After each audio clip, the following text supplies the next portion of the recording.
Hi, and today I would like to talk to you about a very, very important topic, and that is the risk of diabetes. The risk of diabetes is increasing. Many more people are either being diagnosed as being diabetic, or you're being told you're borderline diabetic and now you need to do something about it. It's very important that you don't ignore this, because there are so many complications that come down the road if you do get the diagnosis of diabetes. Because it's not just that diabetes diagnosis, it's that risk it will have an effect on your future life. It could affect your kidneys, it could affect your nerves, it can affect your eyesight as well. It increases your risk of things like cataracts, glaucoma. It affects, also your mobility. It can affect your limbs. It has also an effect on heart health as well. So why take this risk when you know that it is in your own hands to actually make a change? Too many people think, well, I'm not at risk, I'll just let it be. But actually, most of us are at risk because of the types of foods that we're eating. So the foods we're eating can either increase our risk of type 2 diabetes, or what we are eating will help us to actually reduce this risk of type 2 diabetes. And I'm sure you want to have more of the foods that are reducing your risk of type 2 diabetes. Let me ask you a question. When you are crossing the road, don't you always stop and check where the traffic is coming from, and you only cross the road when it's safe?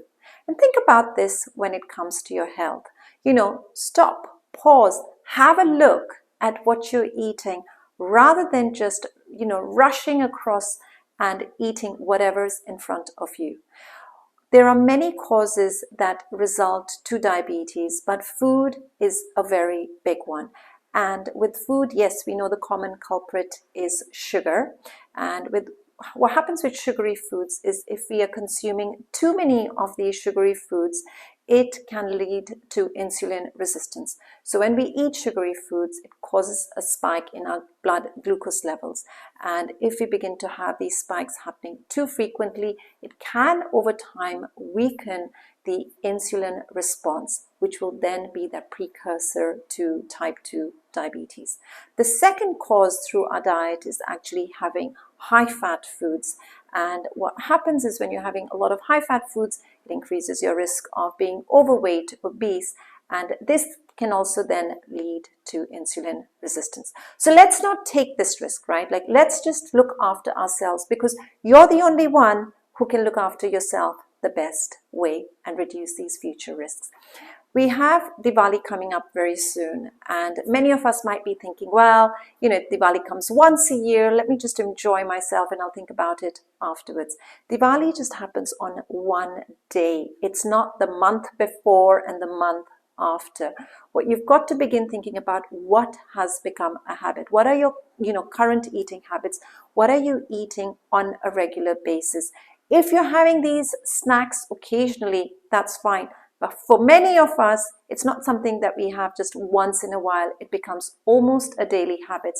You might be having foods such as samosas, you might be having pakoras, or you might be also having the sweet foods like rasmalai, gulab jamun, jalebi, kaju katli, right? There are so many different types of Indian snack foods that we all love to eat, including things like gajar halwa, kheer, which are our comfort foods. We've grown up eating them. They take us back to, the past with all those beautiful memories that we had.